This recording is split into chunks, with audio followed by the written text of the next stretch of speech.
ආයිබෝවන් දරුවනේ අද දවසේ මේ වීඩියෝ එකෙන් මම ඔයගොල්ලොත් එක්ක කතා කරන්න බලාපොරොත්තු වෙන්නේ ආර්ථික විද්‍යාව විෂයේ පළවෙනි පාඩමේ පළවෙනි නිපුණතා මට්ටම ගැන. එතකොට මේ නිපුණතා මට්ටමේදී අපි ප්‍රධාන වශයෙන්ම අපේක්ෂා කරන්නේ ආර්ථික විද්‍යාව පිළිබඳව මූලික අවබෝධයක් ලබා ගන්න. ඒ යටතේදී අපි මිනිස්සුන්ගේ ආර්ථික හැසිරීම ගැන කතා කරනවා. ආර්ථික විද්‍යාව සමාජීය විද්‍යාවක් වෙන්නේ නැහැ කියන එක ගැන අපි කතා කරනවා. ආර්ථික විද්‍යාව ඉගෙනීමෙන් අපිට තියෙන වැදගත්කම මොකක්ද? ඊළඟට සූක්ෂම සහ සාර්වාර්ථික විද්‍යා ශාස්ත්‍ර අතර තියෙන වෙනස මොනවද? ඊළඟට යථානුරූපී සහ අභිමතානුරූපී ප්‍රකාශ අතර වෙනස මොකක්ද කියන එක ගැනත් අපි මේ නිපුණතා මට්ටම යටතේ කතා කරන්න බලාපොරොත්තු වෙනවා. එතකොට මේ ආර්ථික විද්‍යා විෂය ගැන මූලික අවබෝධයක් අපි ලබා ගන්නකොට අපි මුලින්ම දැනගන්න ඕන ආර්ථික විද්‍යාව කියලා කියන්නේ මොකක්ද කියන එක ගැන. ආර්ථික විද්‍යාව අපි නිර්වචනය කරගන්න ඕන. මොන වගේ දේවල්ද ආර්ථික විද්‍යාව විෂයේදී අපි කතා කරන්නේ කියන එක ගැන අපි අවබෝධයක් ගන්න ඕන. එතකොට මේ යටතේදී මුලින්ම අපිට ඉගෙන ගන්න වෙන සංකල්පයක් තියෙනවා. ඒ තමයි අවශ්‍යතා කියන්නේ. කියන සංකල්පය. එතකොට මොනවද මේ අවශ්‍යතාවයක් කියලා කියන්නේ? අවශ්‍යතාවයක් කියලා කියන්නේ අපි මිනිස්සෙක් විදිහට ජීවත් වෙනකොට අනිවාර්යෙන් සම්පූර්ණ කරගන්න ඕනි දේවල්. පුද්ගලයෙක් විදිහට මිනිස්සෙක් විදිහට අපේ ජීවිතය පවත්වාගෙන යාම සඳහා අපිට අනිවාර්යයෙන්ම සම්පූර්ණ කරගන්න ඕනි දේවල් අපි හඳුන්වනවා අවශ්‍යතා කියලා. එතකොට මේ අවශ්‍යතා කායික මානසික කියලා අපිට ප්‍රධාන වශයෙන් කොටස් දෙකකට බෙදන්න පුළුවන්. කායික අවශ්‍යතා කියලා කියන්නේ භාණ්ඩ හා සේවා පරිභෝජනයෙන් ඍජුවම අපිට සම්පූර්ණ කරගන්න පුළුවන් දේවල්. වෙනත් විදිහකින් කිව්වොත් අපේ ශරීරය නිසි පරිදි පවත්වාගෙන යාම සඳහා අවශ්‍ය වන දේවල් විදිහටත් අපිට මේ කායික අවශ්‍යතා කියන එක හඳුන්වන්න පුළුවන්. මානසික අවශ්‍යතා කියලා කියන්නේ මේවා භාණ්ඩ හා සේවා පරිභෝජනයෙන් සම්පූර්ණ කරගන්න පුළුවන් දේවල් නෙමෙයි. අපේ මනසත් එක්ක සම්බන්ධ වෙලා තියෙන දේවල්. එතකොට ඔයාලට පැහැදිලිව පේනවා ඇති කායික අවශ්‍යතාවලට මම උදාහරණ දීලා තියෙනවා. ආහාර, නිවාස, ඇඳුම් වගේ දේවල් කායික අවශ්‍යතා කියලා අපි සලකනවා. මානසික අවශ්‍යතා කියලා කියන්නේ ආධ්‍යාත්මික සංවර්ධනය, ආදරය, කරුණාව වගේ දේවල්. එතකොට මෙන්න මේ මානසික අවශ්‍යතාවයන් අපි දන්නවා අපිට භාණ්ඩ හා සේවා පරිභෝජන ඍජුවම සම්පූර්ණ කර ගැනීම හැකියාවක් නැහැ. නමුත් කායික අවශ්‍යතා කියන ඒවා අපිට භාණ්ඩ හා සේවා පරිභෝජනය කළ ඍජුවම සම්පූර්ණ කර ගැනීම හැකියාවක් තියෙනවා. එතකොට මනුස්සෙක් විදිහට ජීවත් වෙද්දී අපි මේ කායික අවශ්‍යතා වගේම මානසික අවශ්‍යතා සම්පූර්ණ කරගන්න ඕන. හැබැයි මෙතනදී වැදගත් දෙයක් ඔයගොල්ලෝ මතක තියාගන්න ඕනේ. ඒ තමයි ආර්ථික විද්‍යාව විෂය ඇතුළේදී අපි කතා කරන්නේ පුද්ගලයන්ගේ කායික අවශ්‍යතා සම්පූර්ණ කරගන්න විදිහ ගැන. මානසික අවශ්‍යතා සම්බන්ධයෙන් අපි වැඩි අවධානයක් යොමු කරන්නේ නැහැ මේ විෂයේ. මම හිතනවා දැන් ඔයගොල්ලන්ට මේ සංකල්පය පැහැදිලි ඇති කියලා. නම් මතක තියාගන්න අවශ්‍යතා කියලා කියන්නේ අපි ජීවිතේ පවත්වාගෙන යාම සඳහා අනිවාර්යෙන් සම්පූර්ණ කරගන්න ඕනි දේවල්. මේ අවශ්‍යතා කායික මානසික කියලා අපිට ප්‍රධාන වශයෙන් කොටස් දෙකකට බෙදන්න පුළුවන්. කායික කිව්වොත් ශරීරය පවත්වාගෙන යන්න භාණ්ඩ හා සේවා පරිභෝජනය සම්පූර්ණ කරගන්න පුළුවන් දේවල් විදිහටත් මානසික කියලා කිව්වොත් ඒ මනස පවත්වාගෙන යන්න ඒවා භාණ්ඩ හා සේවා පරිභෝජන ඍජුවම සම්පූර්ණ කරගන්න බැරි අවශ්‍යතා විදිහටත් තමයි අපි හඳුනගන්නේ. ඊළඟට මේ කායික සහ මානසික අවශ්‍යතා සම්පූර්ණ කර ගැනීමේ ක්‍රියාවලියේදී මිනිස්සුන්ගේ විවිධ හැසිරීම් අපි දකිනවා. කායික අවශ්‍යතා සම්පූර්ණ කරගන්නත් මානසික අවශ්‍යතා සම්පූර්ණ කරගන්නත් විවිධ මිනිස් හැසිරීම් වල මිනිස්සු නිරත වෙනවා. ඔයගොල්ලෝ මේ රූප සටහනේ පේන විදිහට ක්‍රීඩා කරනවා, ඊළඟට ආගමික වතාවත් වල යෙදෙනවා, ආගමික කටයුතු වල යෙදෙනවා, විවිධ සංස්කෘතික කටයුතු වල යෙදෙනවා, දේශපාලන කටයුතු වල යෙදෙනවා, රැකියාවන් වල නිරත වෙනවා, භාණ්ඩ හා සේවා පරිභෝජනයේ නිරත වෙනවා, ඊළඟට භාණ්ඩ හා සේවා නිෂ්පාදනයේ නිරත වෙනවා, අපි වගේ අධ්‍යාපන කටයුතු වල නිරත වෙනවා. මේ හැම දෙයකින්ම අපි උත්සාහ කරන්නේ අපේ කායික සහ මානසික අවශ්‍යතා සම්පූර්ණ කර ගැනීම. ඒ වෙනුවෙන් විවිධාකාර මිනිස් හැසිරීම් අපිට දකින්න පුළුවන්. එතකොට අපි ආර්ථික විද්‍යා විෂයේදී කතා කරන්නේ ඔය විවිධාකාරුණු මිනිස් හැසිරීම් වල ආර්ථික විද්‍යාත්මක පැතිකඩ. එතකොට අපි දැනගන්න ඕනි මේ මිනිස් හැසිරීම වල ආර්ථික පැතිකඩ කියලා කියන්නේ මොකක්ද කියන එක ගැන. මොකද අපි ආර්ථික විද්‍යාව විෂයේදී කතා කරන්නේ මිනිස් හැසිරීම වල ආර්ථික පැතිකඩ ගැන. දරුවනේ අපි දන්නවා මිනිස්සුන්ට මේ සමාජය ඇතුලේ තමන්ගේ අවශ්‍යතා සහ උවමනා සම්පූර්ණ කරගන්න තියෙන්නේ සීමිත සම්පත් ප්‍රමාණයක්. මේ සීමිත සම්පත් ප්‍රමාණය යොදාගෙන අසීමිත අවශ්‍යතා සහ උවමනා ටිකක් මිනිස්සුන්ට සම්පූර්ණ කරගන්න තියෙනවා. අපි මේ සංකල්ප ගැන ආර්ථික විද්‍යාව විෂයේදී ඉදිරි නිපුණතා මට්ටම් වලදී කතා කරනවා. එතකොට මේ සීමිත සම්පත් ටික පාවිච්චි කරලා මිනිස්සුන්ගේ භෞතික අවශ්‍යතා සහ උවමනා සම්පූර්ණ කර ගැනීමේ ක්‍රියාවලියේදී මිනිස්සු කටයුතු කරන ආකාරය, මිනිස්සු කරන ක්‍රියාකාරකම් තමයි මිනිස්සුන්ගේ ආර්ථික හැසිරීම කියලා අපි විග්‍රහ කරන්නේ. මෙතනදී සමාජයක් ඇතුළේ වෙන ප්‍රධාන කටයුතු තුනක් මේ මිනිසාගේ ආර්ථික හැසිරීම යටතට අපි ඇතුළත් කරනවා. ඒ තමයි නිෂ්පාදනය, හුවමාරුව සහ පරිභෝජනය. මිනිස්සු තමන්ගේ ආර්ථික පැතිකඩ ඇතුළේ මෙන්න මේ කටයුතු තුනේ නිරත වෙනවා. භාණ්ඩ හා සේවා නිෂ්පාදනය කරනවා. නිෂ්පාදනය කරපු භාණ්ඩය හෝ සේවාව හුවමාරු කරගන්න. හුවමාරු කරලා අවසානයේක පරිභෝජනය කරන තැනටපත් වෙනවා. භාණ්ඩ හා සේවා නිෂ්පාදනය කරනකොට, හුවමාරු කරනකොට, පරිභෝජනය කරනකොට මිනිස්සු හැසිරෙන විදිහ තමයි මේ මිනිස්සුන්ගේ ආර්ථික හැසිරීම කියලා අපි හඳුන්වන්නේ. මොන වගේ ආර්ථික හැසිරීමක්ද මෙන්න මේ කටයුතු තුන ඇතුළේදී මිනිස්සු පෙන්වුම් කරන්න කියලා අපි අවබෝධ කරගන්න ඕන. භාණ්ඩ හා සේවා නිෂ්පාදන ක්‍රියාවලියේදී, හුවමාරුවේදී, පරිභෝජනයේදී මිනිස්සු හැසිරෙන්නේ තමන්ගේ යහපත උපරිම කර ගැනීම සඳහා. පුළුවන් තරම් උත්සාහ කරනවා තමන්ට වැඩි ප්‍රතිලාභයක් ලබා ගන්න. තමන්ගේ යහපත උපරිම කරගන්න. ඒකට අපි කියනවා ස්වාර්ථය උදෙසා කටයුතු කිරීම කියලා. ස්වාර්ථය කියන වචනේ අපි ගත්තොත් එහෙම ස්වාර්ථය කියලා කියන්නේ තමන්ගේ යහපත. ස්ව අර්ථය කියන එකනේ ස්වාර්ථය කියලා හැදිලා තියෙන්නේ. තමන් වෙනුවෙන් තමන්ගේ යහපත වෙනුවෙන් වැඩ කරන එක අපි හඳුන්වනවා ස්වාර්ථය කියලා. එතකොට මේ ආර්ථික හැසිරීම කියලා කියන්නේ මිනිස්සු හැම වෙලාවෙම ස්වාර්ථය උදෙසා තමයි වැඩ කරන්නේ. නිෂ්පාදනයේදී, හුවමාරුවේදී, පරිභෝජනයේදී ස්වාර්ථය උදෙසා වැඩ කරනවා. ඒ වගේම මිනිස්සු යම්කිසි ආර්ථික තීරණයක් ගනිද්දී ඒ ආර්ථික තීරණය ගන්නේ ආන්තික පිරිවැය ප්‍රතිලාභ සංසන්දනය කරලා. මේ ආන්තික පිරිවැය ප්‍රතිලාභ ගැනත් අපි ඉදිරියේදී විස්තරාත්මකව කතා කරනවා. ආන්තික පිරිවැයට වඩා ආන්තික ප්‍රතිලාභය වැඩි වෙනවා නම් තමයි මිනිස්සු ආර්ථික තීරණ ගන්න පෙළඹෙන්නේ.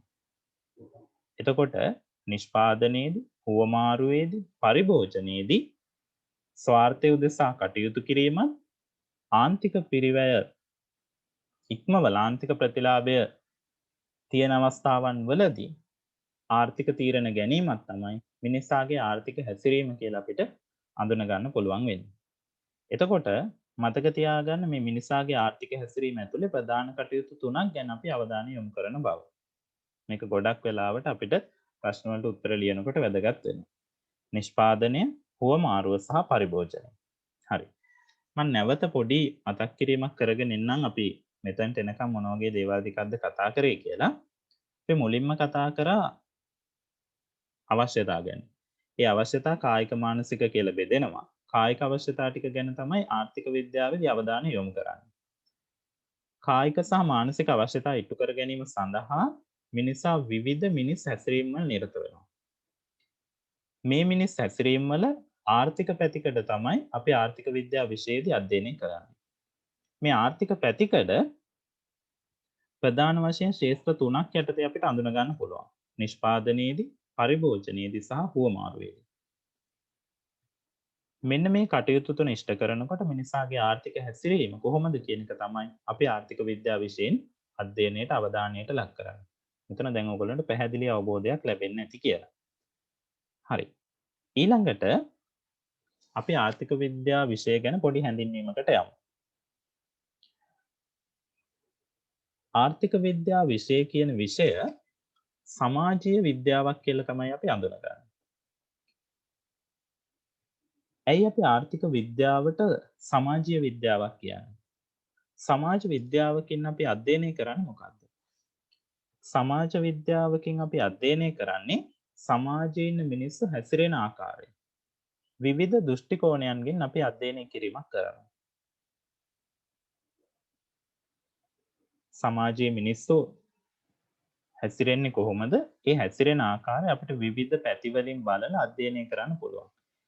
මේක අපි හඳුන්වනවා සමාජීය විද්‍යාවන් කියලා. මේ සටහනේ තියෙනවා වගේම සමාජීය විද්‍යාවන් මගින් විවිධාකාර වුණු මානව හැසිරීම. එහෙම නැත්නම් මිනිස් සමාජයේ විවිධ පැතිකඩයන් අපි අධ්‍යයනයට ලක් කරනවා. අර මම කලින් කිව්වා වගේ ආර්ථික විද්‍යාව මගින් මිනිස් සමාජය තුළ මිනිසාගේ ආර්ථික හැසිරීම තමයි අපි අධ්‍යයනය කරන්නේ. මිනිස් සමාජය ඇතුලේ මිනිසාගේ මානසික හැසිරීම මනෝවිද්‍යාව වගේ විද්‍යාවන් වලදී අධ්‍යයනය කරනවා. සමාජීය හැසිරීම කොහොමද කියන එක සමාජ විද්‍යාව වගේ විද්‍යාවන් වලදී අධ්‍යයනය කරනවා. දේශපාලනික හැසිරීම කොහොමද කියන එක දේශපාලන විද්‍යාවේදී අධ්‍යයනය කරනවා. මේ මම කියපු විද්‍යාවන් ඔක්කොම අයිති වෙන්නේ සමාජීය විද්‍යා කාණ්ඩයට. දේශපාලන විද්‍යාව, සමාජ විද්‍යාව, මනෝවිද්‍යාව, අපේ කතාවට පදනම් වෙන ආර්ථික විද්‍යාව මේ හැම විද්‍යාවක්ම සමාජීය විද්‍යාවන් කියලා තමයි අපි හඳුනගන්නේ. එතකොට ඔබ විශේෂයෙන් මතක තියාගන්න ඕනි කාරණාව තමයි ආර්ථික විද්‍යාවේදී අපි අධ්‍යයනය කරන්නේ මිනිසාගේ මොන හැසිරීම ගැනද? මිනිසාගේ ආර්ථික හැසිරීම ගැන. අර මම කියපු විදිහට මිනිසාගේ දේශපාලන හැසිරීම දේශපාලන විද්‍යාවේදී මානසික හැසිරීම මනෝවිද්‍යාවද වගේ විවිධාකාරයෙන් අපි මේ සමාජීය විද්‍යාවන් යටතේ අධ්‍යයනයට ලක් කරනවා. එහෙනම් දැන් ඔයගොල්ලන්ට පැහැදිලි වෙන්න ඕන ආර්ථික විද්‍යාව ඇයි සමාජ විද්‍යාවක් කියන්නේ. විභාගෙදී ඔයගොල්ලෝගෙන් ප්‍රශ්නයක් අහන්න පුළුවන් මේ ගැන. සමාජ විද්‍යාවක් කියලා කියන්නේ සමාජ විද්‍යාවකින් කරන්නේ සමාජයේ මිනිස්සු හැසිරෙන ආකාරය අපි විවිධ දෘෂ්ටි කෝණයන්ගෙන් අධ්‍යයනය කිරීමක්. ආර්ථික විද්‍යාවේදී මිනිස් සමාජය ඇතුලේ මිනිසාගේ ආර්ථික හැසිරීම ගැන අධ්‍යයනය කරනවා. නිසා ආර්ථික විද්‍යාව සමාජීය විද්‍යාවක් කියලා අපිට හඳුන්වන්න පුළුවන්. මොකද මේක මිනිසාගේ හැසිරීම ගැන අධ්‍යයනය කරන හින්දා. ඊළඟට ආර්ථික විද්‍යාව ඇයි විද්‍යාවක් වෙන්නේ කියලා අපෙන් ප්‍රශ්නයක් ඇහුවොත් ඒකට අපිට පැහැදිලි උත්තරයක් තියෙනවා. ඒ තමයි ආර්ථික විද්‍යාවේ අවධානයට බඳුන් වන විවිධාකාර වූ ආර්ථික න්‍යායන් සහ මූලධර්මයන් යම්කිසි විද්‍යාත්මක ක්‍රමවේදයක් අනුව තමයි ගොඩනැගිලා තියෙන්නේ. ඒ නිසායි මේකට විද්‍යාවක් කියලා කියන්නේ. යම්කිසි ආර්ථික න්‍යායක් අපි අරගෙන බැලුවොත් ඒ න්‍යාය ගොඩනැගුණු හැදුණු විද්‍යාත්මක විදිහක් ක්‍රමවේදයක් තියෙනවා. ඒක විද්‍යාත්මක පදනමක් ඔස්සේ ගොඩනැගුණු දෙයක්. ඒ නිසා ආර්ථික විද්‍යාව විද්‍යාවක් විදිහට අපි හඳුනනවා. එතකොට මේ කොටසේදී මට ඔයගොල්ලන්ට කියලා දෙන්න ඕනුනේ ආර්ථික විද්‍යාව සමාජීය විද්‍යාවක් වෙන්නේ ඇයි කියන එකත් ආර්ථික විද්‍යාව විද්‍යාවක් වෙන්නේ ඇයි කියන එක. සමාජීය විද්‍යාවක් වෙන්නේ සමාජයේ හැසිරීම ගැන අපි අධ්‍යයනය කරන හින්දා ආර්ථික විද්‍යාවෙන් ප්‍රධාන වශයෙන් සමාජයේ මිනිස්ගේ ආර්ථික හැසිරීම තමයි අපි අධ්‍යයනයට ලක් කරන්නේ. ඊළඟට ආර්ථික විද්‍යාව විද්‍යාවක් කියලා අපි කියන්නේ ආර්ථික විද්‍යාවේදී අවධානයට ලක් කරන ආර්ථික න්‍යායන් මූලධර්මයන් අපි ගොඩනංවපු හදපු විද්‍යාත්මක ක්‍රමවේදයක් තියෙනවා. ඒ නිසා අපිට ආර්ථික විද්‍යාව විද්‍යාවක් කියලා හඳුන්වන්නත් පුළුවන්. හරි. ඊළඟට ලෝකයේ තියෙන විද්‍යා විෂයන් අපිට ප්‍රධාන වශයෙන් කාණ්ඩ දෙකකට බෙදලා හඳුන ගන්න පුළුවන්. දැන් අපිට අපේ මේ වසර ගණනාවක් වෙන අධ්‍යාපන ක්‍රියාවලියේදී එක වසරේ ඉඳලා අපි 12 වසරට නැත්නම් 13 වසරට එනකොට අපිට විවිධ විද්‍යා විෂයන් හම්බ වෙලා තියෙනවා. අපිට ඇහිලා තියෙනවා. දරුවනේ මේ විද්‍යා විෂයන් අපිට පුළුවන් ප්‍රධාන වශයෙන් කාණ්ඩ දෙකකට කොටස් දෙකකට බෙදන්න. එකක් අපි කියනවා ස්වභාවික විද්‍යා විෂයන්. අනිත් එක අපි කතා කරන අපේ කතාවට පදනම් වන සමාජ විද්‍යා විෂය. එතකොට ස්වභාවික විද්‍යා විෂයන් කාණ්ඩයට උදාහරණ කීපයක් මම දාලා තියෙනවා. රසායන, භෞතික, ජීව විද්‍යාව වගේ විෂයන් ස්වභාවික විද්‍යා විෂයන් කියලා තමයි අපි හඳුනගන්නේ. සමාජීය විද්‍යාවන් වලටත් මම උදාහරණ කීපයක් සපයලා තියෙනවා. ආර්ථික විද්‍යාව, සමාජ විද්‍යාව, මනෝවිද්‍යාව වගේ දේවල් සමාජ විද්‍යා විෂයන් කියලා තමයි අපි හඳුනගන්නේ. එතකොට මේ ස්වභාවික විද්‍යා විෂයන් සහ අපේ කතාවට පදනම් වෙන සමාජ විද්‍යා විෂයන් අතර මොකද්ද තියෙන වෙනස කියන එක ගැන අපි හොඳ අවබෝධයක් ලබා ගන්න ඕනේ. හරි. අපි මෙතනදී සමාජ විද්‍යා විෂයන් සහ ස්වභාවික විද්‍යා විෂයන් ගැන වෙන වෙනම කතා කරනවට වඩා අපේ කතාවට පදනම් වෙන ආර්ථික විද්‍යා විෂය ඇයි ස්වභාවික විද්‍යාවන් විෂයන්ගෙන් වෙනස් වෙන්නේ කියන එක ගැන පොඩි අවබෝධයක් ගමු. ඊට කලින් මෙතනදී අපි මේ ස්වභාවික සහ සමාජ විද්‍යාවන් ගැන පොඩි වෙනසක් දැක්කුවොත් ස්වභාවික විද්‍යා විෂයන් වලදී අපි කතා කරන දේවල් අපිට අධ්‍යයනය කරන්න යන්න වෙන්නේ පර්යේෂණාගාරයකට. පර්යේෂණාගාරයක කරන පරීක්ෂණ නිරීක්ෂණ නිගමන තුලින් ස්වභාවික විද්‍යාවන් වල සිද්ධාන්ත හරිද වැරදිද කියලා අපිට හොයාගන්න පුළුවන්. සමාජීය විද්‍යා විෂයන් වල අපි අධ්‍යයනය කරන දේවල් හරිද වැරදිද මේවා සිද්ධාන්ත ගොඩනගන්න අපිට අවධානය යොමු කරන්න වෙන්නේ සමාජය පිළිබඳව. එතකොට ස්වභාවික විද්‍යා විෂයන් වල අධ්‍යයනයේ පදනම වෙන්නේ පර්යේෂණාගාර වෙනකොට සමාජීය විද්‍යාවන් වල අධ්‍යයනයේ පදනම වෙන්නේ මුළුමහත් සමාජය. පර්යේෂණාගාරයක් ඇතුලේ ස්වභාවික විද්‍යාවන් ගැන අපිට පර්යේෂණ කරන්න පුළුවන් වගේම සමාජීය විද්‍යාවන් ගැන අපි තොරතුරු හොයනවා නම් පර්යේෂණ කරනවා නම් ඒකට අපිට සමාජයට තමයි යන්න වෙන්නේ. එතකොට මේ සමාජීය විද්‍යාවන් වල අපේ කතාවට පදනම් වෙන ආර්ථික විද්‍යා විෂයේ සහ අපි අර කතා කරපු ස්වභාවික විද්‍යාවන් වල තියෙන වෙනස මොකක්ද කියලා අපි පොඩි අවබෝධයක් ගමු. එකක් තමයි ආර්ථික විද්‍යා විෂය මගින් මිනිස්සුන්ගේ ආර්ථික හැසිරීම ගැන තමයි විග්‍රහ කරන්නේ. අපි කතා කරපු අර අනිත් ස්වභාවික විද්‍යා විෂයන් භෞතික විද්‍යාව, රසායන විද්‍යාව වගේ දේවල් වලින් මිනිස්සුන්ගේ ආර්ථික හැසිරීම ගැන විග්‍රහ කිරීමක් කෙරෙන්නේ නැහැ. ඒ වගේම ආර්ථික විද්‍යා විෂයේදී ගොඩනැගෙන ආර්ථික න්‍යායන් පර්යේෂණාගාරයක් ඇතුලේ සනාථ කරලා හරිද වැරදිද කියලා අපිට කියන්න බෑ. දැන් මම ඔයගොල්ලන්ට කිව්වා ස්වභාවික විද්‍යා විෂයන් වලට උදාහරණ රසායන භෞතික විද්‍යාව වගේ දේවල්.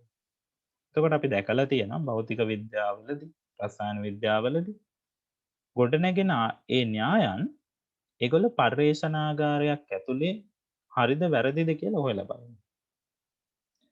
හොයලා බලලා තමයි ඒව පිළිගන්නේ.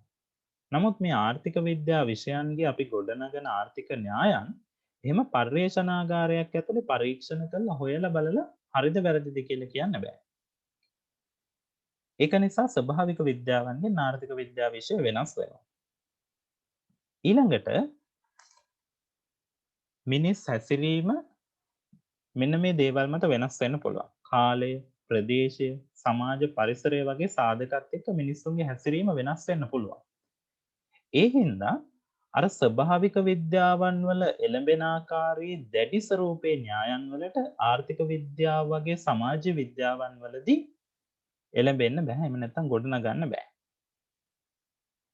ඒක මම පොඩ්ඩක් පැහැදිලි කරොත් මෙන්න මේ වගේ. දැන් අපි රසායන විද්‍යාවේ හරි භෞතික විද්‍යාවේ හරි යම්කිසි න්‍යායක් ගොඩනැගෙනවා. උදාහරණයක් විදිහට අපි යම්කිසි රසායනික සංයෝගයක් ගැන කතා කරනවා කියලා හිතන්නකෝ. මේ රසායනික සංයෝගයක් මෙන්න මේ මූලද්‍රව්‍ය එකතු වෙලා ගොඩනැගෙනවා කියලා අපිට කියන්න පුළුවන්. එහෙම ගොඩනැගෙනවා කියලා කියන න්‍යාය ඕනම පරිසර පද්ධතියක් මත ඒ විදිහටම සත්‍ය වෙනවා. මූලද්‍රව්‍ය දෙකක් එකතු කරාම මෙන්න මේ වගේ රසායනික සංයෝගයක් ගොඩනැගෙනවා කියලා කිව්වොත් ඒක ඕනම පරිසර පද්ධතියක් ඇතුළත අර මූලද්‍රව්‍ය දෙක එකතු කරොත් අර කියපු දේ සංයෝගය ගොඩනැගෙනවා වෙන්න පුළුවන්. නමුත් අපි මේ කතා කරන ආර්ථික විද්‍යාවේ න්‍යායන් කාලය අනුව, ප්‍රදේශය අනුව, සමාජ පරිසරය වගේ සාධක අනුව වෙනස් වෙනවා.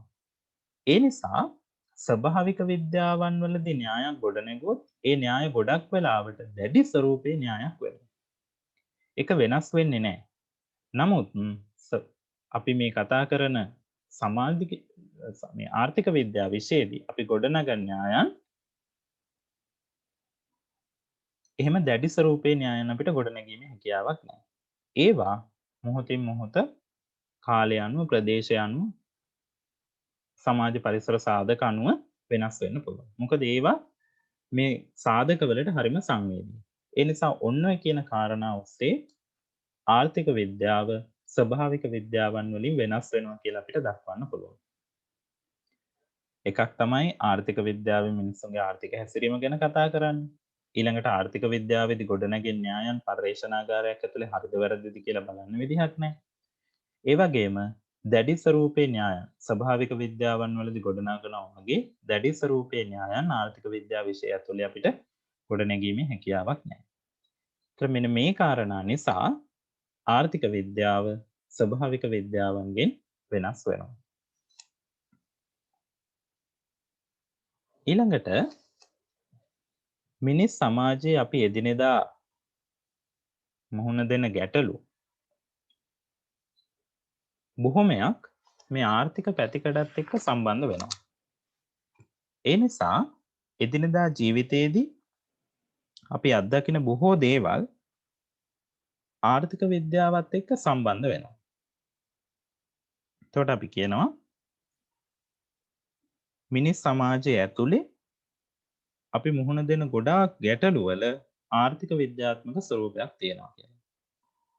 උදාහරණයක් විදිහට ඕගොල්ලන්ට මේ රූප සටහනේ පේනවා මේ තියෙන පුවත්පත් දැන්වීම් පුවත්පතක සිරස්තල කීපයක්. ඒතර මේ පුවත්පත් සිරස්තල වල විවිධාකාර සිදුවීම් දීලා තියෙනවා. මේ හැම සිදුවීමක්ම වගේ ගත්තොත් මේ හැම සිදුවීමකම ආර්ථික විද්‍යාත්මක පැතිකඩක් අපිට දකින්න පුළුවන්. අපි ඉදිරියේදී පාඩම් වලදී මේ දේවල් ගැන කතා කිරීමකුත් කරනවා. රජයේ වියදම් ගැන, ඊට පස්සේ මේ පාලන මිලයන් ගැන මේ වගේ දේවල් අපි ඉදිරියේදී කතා කරමු. එතකොට මේ පුවත්පත් සිරස්තල ටික අපි අරගෙන බැලුවොත් මේ හැම එකකම තියෙන කරුණුත් එක්ක ආර්ථික විද්‍යාව සම්බන්ධ වෙනවා. ඒ කියන්නේ අපි එදිනෙදා ජීවිතේදී කරන කියන හැම කටයුත්තක් ඇතුළෙම ආර්ථික විද්‍යාව සම්බන්ධ වෙලා තියෙනවා. උදාහරණයක් විදිහට අපි කිව්වොත් එහෙම අපිට උදේට පාසල් යන්න ගෙදරින් රුපියල් 100ක් ලැබුණා. මේ රුපියල් 100 අපි වියදම් කරන විදිහ ඇතුලේ ආර්ථික විද්‍යාවක් තියෙනවා. අපි රැකියාවක් කරන කාලෙට අපිට රැකියාවෙන් ලැබෙන වැටුප වියදම් කරන ආකාරය ඇතුලේ ආර්ථික විද්‍යාව තියෙනවා. රජයේ Tamanට ලැබෙන ආදායම වියදම් කරන ආකාරය ඇතුලේ ආර්ථික විද්‍යාව තියෙනවා. ඒ නිසා මේ ආර්ථික විද්‍යාව කියන විෂය මිනිස් සමාජය ඇතුලේ මිනිස්සුන්ගේ බොහෝ කටයුතුත් එක්ක සම්බන්ධ වෙලා තියෙනවා. උදාහරණයක් විදිහට අපි ගත්තොත් සරලවම දේශපාලන කටයුතුත් එක්ක ආර්ථික විද්‍යාව බැඳිලා තියෙනවා. මිනිස්සු දේශපාලන තීන්දුව తీරන ගන්න හැටි, ඒවා ක්‍රියාත්මක කරන ආකාරයන් මේ හැම දෙයක්ම ආර්ථික විද්‍යාවත් එක්ක ඍජුවම සම්බන්ධයි. ඒ හින්දාම ආර්ථික විද්‍යාව කියන විෂය තරම් මිනිස්සුන්ගේ ජන ජීවිතයට සමීප තවත් විෂයක් අපිට අඳුන ගන්න බැරි තරම්. ඔය කාරණාවන් හේතු කරගෙන අපි මේ අධ්‍යයනය කරන සමාජීය විද්‍යාවන් අතර රැජින කියලා අපි ආර්ථික විද්‍යාව සලකනවා. මෙන්න මේක හරි විශේෂ කාරණාවක්. අපි අධ්‍යයනය කරන සමාජීය විද්‍යාවන් අතර රැජින ප්‍රමුඛයා විදිහට අපි අඳුනගන්නේ ආර්ථික විද්‍යාව. මේකට හේතුව වෙන්නේ අනිකුත් සියලු සමාජ විද්‍යාවන් වලට පදනම ගොඩ නැගෙන්නේ මේ ආර්ථික විද්‍යාව විෂයත් එක්ක. දේශපාලන විද්‍යාව වෙන්න පුළුවන්, සමාජ විද්‍යාව වෙන්න පුළුවන්. මේ හැම හැසිරීමකටම මිනිසාගේ දේශපාලන හැසිරීමට, සමාජීය හැසිරීමට මේ හැම කාරණාවකටම අවසානයේ හේතු වෙලා තියෙන්නේ ආර්ථික විද්‍යාව. නැත්නම් ආර්ථික සිදුවීම්. එනිසා මේක හොඳට මතක තියාගන්න. අපි අධ්‍යයනය කරන විෂය ඊටාම වැදගත් විෂයක්. හේතුව සමාජීය විද්‍යාවන් අතරත් ප්‍රමුඛයා ප්‍රථමයා ගැන තමයි අපි මේ කතා කරන්නේ.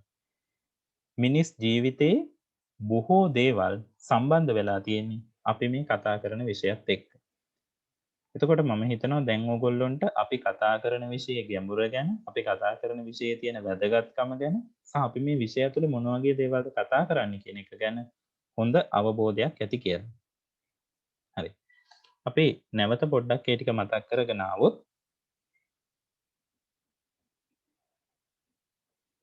අපි අවශ්‍යතාව ගැන කතා කරා. ඒකෙන් අපි ආර්ථික විද්‍යාව විෂයේදී අපි වැඩිපුරම අවධානය යොමු කරන්නේ කායික අවශ්‍යතා ගැන. ඊට පස්සේ මේ අවශ්‍යතා සම්පූර්ණ කරගන්න මිනිස්සු විවිධාකාර හැසිරීම් වල නිරත වෙනවා. ඒ හැසිරීම් වල ආර්ථික පැතිකඩ තමයි අපි ආර්ථික විද්‍යාව විෂයේදී අධ්‍යයනයට ලක් කරන්නේ. ඒ යටතේ ප්‍රධාන කටයුතු තුනකට අදාළ ආර්ථික හැසිරීම ගැන අපි බලනවා. නිෂ්පාදනය, හුවමාරුව, පරිභෝජනය. ඊට පස්සේ අපි කෝ ආර්ථික විද්‍යාව සමාජීය විද්‍යාවක්. ඒකට හේතුව සමාජයේ මිනිස්සු හැසිරෙන ආකාරය සමාජීය විද්‍යාවන් වලදී අධ්‍යයනයට ලක් කරන්නේ. ආර්ථික විද්‍යාවෙන් සමාජයේ මිනිස්සුන්ගේ ආර්ථික හැසිරීම ගැන කතා කරන හින්දා ආර්ථික විද්‍යාව සමාජීය විද්‍යාව. ඊළඟට මේක විද්‍යාවක් වෙනවා. ආර්ථික විද්‍යාවේදී අපි ගොඩනගන න්‍යායන් මූලධර්ම වගේ දේවල් විද්‍යාත්මක ක්‍රමවේදයක් අනුව අපි හදලා තියෙන හින්දා ඒක අපි විද්‍යාවක් කියලා සැලකනවා. ඊට පස්සේ විද්‍යා විෂයන් අපි කො ප්‍රධාන වශයෙන් කාණ්ඩ දෙකයි සමාජ විද්‍යාව සහ ස්වභාවික විද්‍යා විෂයන්. මෙන්න මේ කාරණා මත ආර්ථික විද්‍යාව අර අපි කියපු ස්වභාවික විද්‍යාවන්ගෙන් වෙනස් වෙනවා. එකක් අපි ආර්ථික විද්‍යාවේ මිනිස්සුන්ගේ ආර්ථික හැසිරීම ගැන කතා කරනවා. ඊළඟට ගොඩනැගෙන න්‍යායන් පර්යේෂණාගාරයක් තුල අපිට සනාථ කරගන්න බෑ. ඒ වගේම මිනිස්සුන්ගේ හැසිරීම මොහොතින් මොහොත කාලය අනුව ප්‍රදේශය අනුව සමාජ පරිසර සාධක අනුව වෙනස් වෙනවා. ඒ නිසා ස්වභාවික විද්‍යාවන් වල වගේ දැඩි ස්වරූපේ න්‍යායන් වල ආර්ථික විද්‍යාවේදී අපිට එළඹෙන්න බෑ. ඊළඟට අපි කතා කරා මිනිස්සු මුහුණ දෙන ගොඩාක් ප්‍රශ්න ආර්ථික විද්‍යාවත් එක්ක බැඳිලා තියෙන්නේ. ඒ හින්දාම ආර්ථික විද්‍යාව විෂය අපි හඳුන්වනවා සමාජ විද්‍යාවන් අතර රැජින කියලා. හරි. එතකොට මේ ඔක්කොම සලකලා බලලා ආර්ථික විද්‍යාව ගැන අපිට නිර්වචනයකට එන්න පුළුවන් මෙන්න මේ විදිහේ. දැන් ආර්ථික විද්‍යාව විෂය නිර්වචනය කරන ආකාරය ගැන විවිධ ආර්ථික විද්‍යාඥයන් විවිධාකාරයෙන් නිර්වචනය කරලා තියෙනවා. එතකොට මේ නිර්වචනය කරපු විදි ගැන අපිට වෙනමම කතා කරන්න පුළුවන් ඉදිරියේදී. මේකෙදී අපි පොදු නිර්වචනයක් මේ ඔක්කොම නිර්වචන සලකා බලලා පොදු නිර්වචනයක් අපි හදාගත්තොත් ඒක මෙන්න මේ වගේ නිර්වචනයකට අපිට එකඟ වෙන්න පුළුවන්. ආර්ථික විද්‍යාව කියලා කියන්නේ විකල්ප භාවිත තියෙන හිඟ සම්පත් විවිධ භාණ්ඩ නිෂ්පාදනය කිරීම සඳහා යොදා ගැනීමත් වර්තමාන හා අනාගත පරිභෝජනය සඳහා විවිධ පුද්ගලයන් හා කණ්ඩායම් අතර ඒවා බෙදා හැරීමත් යන කරුණු පිළිබඳව මිනිස්සු සහ සමාජය තේරීම් කරන්නේ කෙසේද කියන එක ගැන අධ්‍යයනය කිරීම තමයි ආර්ථික විද්‍යාව කියන්නේ කියලා අපිට පොදු නිර්වචනයක් ගොඩනගා ගන්න පුළුවන්. අපි කතා කරගෙන ආපු කාරණාත් එක්ක මේ නිර්වචන එකපාරටම ඔයගොල්ලන්ට අවබෝධ කර ගැනීමේ ගැටලුවක් තියෙන්න පුළුවන්. එනිසා අපි විෂය තවත් ඉස්සරහට යනකොට මේ කාරණාව වඩා හොඳින් ඔයගොල්ලන්ට අවබෝධ කරගන්න පුළුවන් වෙයි. මොකද අපි තවම විකල්ප භාවිත ගැන කතා කරලා නැහැ. හිඟ සම්පත් ගැන කතා කරලා නැහැ. ඒ නිසා මේක යම් තාක් දුරකට කෙටි මතකයක් තියාගන්න. අපි ඉදිරියේදී කතා කරන කාරණාත් එක්ක නැවත මේ සටහන ඔයගොල්ලෝ කියවනකොට මේ නිර්වචනය තුළ තියෙන මොනවද කියන එක ගැන පැහැදිලි අවබෝධයක් ඔයගොල්ලන්ට ලබා ගන්න පුළුවන්. ඊළඟට මේ ආර්ථික විද්‍යාව කියන එක ලෝකයට බිහි වුණේ කොහොමද? මේක ඉතිහාසය ගැන අපි පොඩ්ඩක් කතා කරමු. ආර්ථික විද්‍යාව කියන වචනය ඉංග්‍රීසියෙන් අපි කිව්වොත් අපි ඉකොනොමික්ස් කියලා තමයි කියන්නේ. මේ ඉකොනොමික්ස් කියන වචනය ග්‍රීක වචන දෙකකින් උපුටාගත්ත වචනයක්. මේක ග්‍රීක වචන දෙක අපි සිංහල අර්ථය විදිහට ගත්තොත් ගෘහය කළමනාකරණය කිරීම කියලා තමයි අපිට ලැබෙන්නේ. ගෘහය එහෙම නැත්නම් කුටුම්බය. දරුවනේ අපි දන්නවා අපේ එදිනෙදා අවශ්‍යතා සහ වමනා සම්පූර්ණ කර ගනිද්දී අපිට තියෙන සීමිත අරමුදල් ප්‍රමාණය. මේ සීමිත අරමුදල් ටික පාවිච්චි කරලා අපි අපේ අසීමිත අවශ්‍යතා සහ වමනා ටික සම්පූර්ණ කරගන්න ඕනේ. ඒ කටයුත්තේදී එහෙම නැත්නම් ඒ ක්‍රියාවලියේදී අපිට සිද්ධ වෙනවා අපි ගාව තියෙන මේ සීමිත අරමුදල් ටික ඉහළ ප්‍රතිලාභයක් උපරිම ප්‍රතිලාභයක් ලැබෙන විදිහට භාවිතා කරන්න. ඒ ක්‍රියාවලියේදී අපිට යම්කිසි කළමනාකරණයක් කරන්න වෙනවා.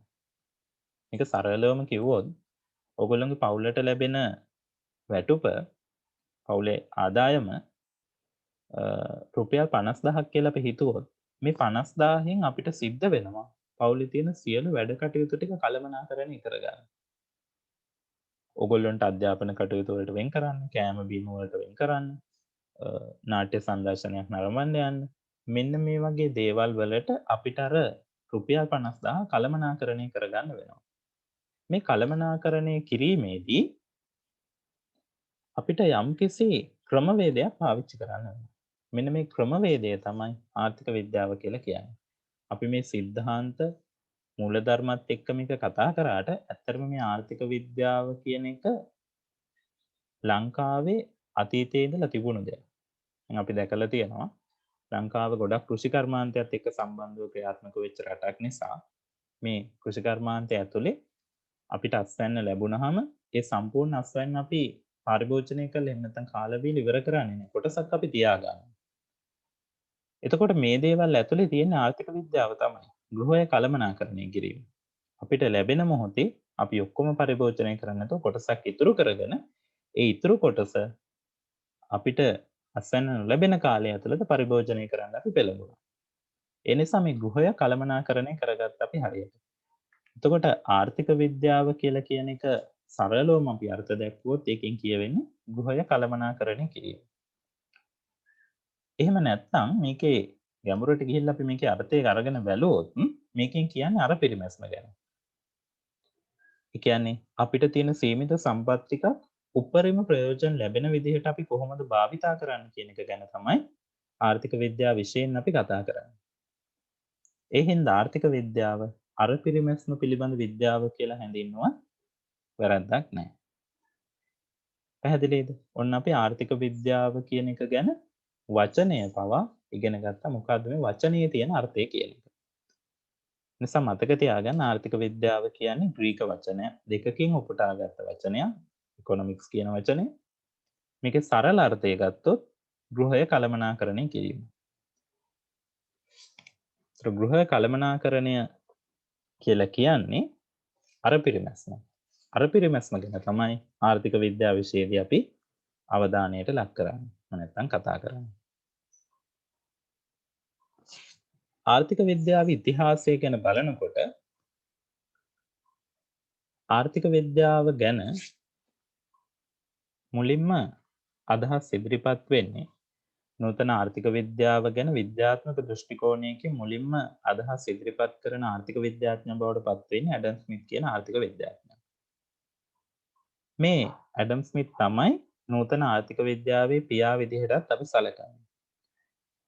ඔහු විසින් ප්‍රකාශයට පත් කරපු ජාතීන්ගේ ධනය එහෙම නැත්නම් wealth of the nations කියන මේ කෘතියත් එක්ක තමයි ලෝකයට ආර්ථික විද්‍යාව සම්බන්ධයෙන් අවධානයක් යොමු කරන්න අවස්ථාව ලැබෙන්නේ. ඒ නිසාම තමයි ඇඩම් ස්මිත් අපි හඳුන්වන්නේ නූතන ආර්ථික විද්‍යාවේ පියා කියලා. ඔහු ප්‍රකාශයට පත් කරපු ජාතීන්ගේ ධනය කියන මේ කෘතිය ඇතුලේ ආර්ථික විද්‍යාව හඳුන්වලා දීලා තියෙන්නේ ජාතීන්ගේ ධනයේ ස්වરૂපය හා පරිහරණය කරන ආකාරය පිළිබඳව කරන පරීක්ෂණයක් තමයි ආර්ථික විද්‍යාව කියන්නේ. එතකොට මේකෙන් ඇඩම් ස්මිත් කියන්නේ ආර්ථික විද්‍යාව කියලා කියන්නේ ධනය පිළිබඳව හදාරන විද්‍යාව. ධනය ලබා ගන්න ආකාරයත් ඒවා පරිභෝජනය කරන ආකාරයත් ගැන තමයි අධ්‍යයනය කරන්නේ කියලා ඇඩම් ස්මිත් කිව්වා. නමුත් පසු කාලීනව ආර්ථික විද්‍යාවට විවිධාකාර නිර්වචන එකතු වුණා, විෂය සංවර්ධනය වුණා. සංවර්ධනය වෙලා අද තියෙන තත්වයට ආර්ථික විද්‍යාව විෂය යොමු වෙලා තියෙනවා. එතකොට ඒකෙදි ඔය ඇල්ෆ්‍රෙඩ් මාර්ෂල් වගේ ආර්ථික විද්‍යාඥයෝ, ලයනල් රොබින්සන් වගේ ආර්ථික විද්‍යාඥයෝ මේ විෂය සංවර්ධනය වෙනුවෙන් විවිධ දායකත්වයන් සපයලා තියෙනවා. නමුත් අපි මේකේ ආරම්භය අරගෙන බැලුවොත් 1976 දී ඇඩම් ස්මිත් විසින් තමයි මේ ආර්ථික විද්‍යාව කියලා විෂයක් ලෝකයට හඳුන්වලා දෙන්නේ. ඒ නිසා තමයි යාව අපි නූතන ආර්ථික විද්‍යාවේ පියා විදිහට සැලකන්නේ. ඒක තමයි ඉතිහාසය. ඒකට ආර්ථික විද්‍යාව ඉතිහාසය ගැන ලොකු කාරණා අපිට කතා කරන්න තියෙනවා. නමුත් මේ කොටසේදී මම ටික කතා කරන්න බලාපොරොත්තු වෙන්නේ නැහැ. හරි. ඊළඟට අපි යනවා ආර්ථික විද්‍යාව විෂය හැදෑරීමේ තියෙන ප්‍රයෝජන ගැන කතා කරන්න. මේ ආර්ථික විද්‍යාව විෂය ඉගෙන ගත්තාම අපිට මොකක්ද ලැබෙන ප්‍රයෝජන? මේකේ ප්‍රයෝජන ගණනාවක් තියෙනවා. රාජ්‍ය පාලනය කිරීමේදී අපිට ආර්ථික විද්‍යාව විෂය වැදගත් වෙනවා. රටක් පාලනය කරනකොට ඒ රට පාලනය කරන්නේ කොහොමද?